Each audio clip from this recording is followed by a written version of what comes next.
بسم اللہ الرحمن الرحیم۔ السلام علیکم ڈیئر ویورز، خوابوں کی تعبیر کے آپ کے فیورٹ چینل میں آج ایک نئی ویڈیو کے ساتھ حاضر ہوئے ہیں۔ آج ہم آپ کو خواب میں صابن دیکھنے کی تعبیر بتائیں گے۔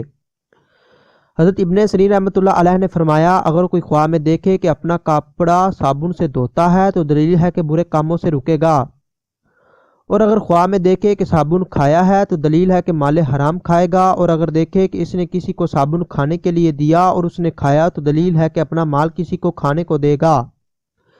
حضرت ابراہیم کرمانی رحمۃ اللہ علیہ نے فرمایا، اگر دیکھے کہ اس کے پاس بہت سا صابن ہے اور اس نے اپنا کپڑا دھویا ہے تو دلیل ہے کہ اس کی مراد پوری ہوگی، اور اگر دیکھے کہ اپنا ہاتھ صابن سے دھویا ہے تو دلیل ہے کہ لوگوں سے الگ رہے گا۔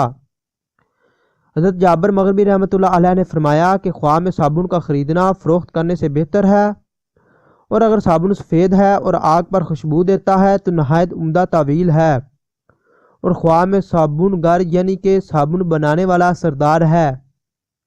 اگر یہ ویڈیو اچھی لگے تو اسے لائک اور شیئر کیجیے، اور مزید اچھی ویڈیوز کے لیے ہمارے چینل کو لازمی سبسکرائب کیجیے۔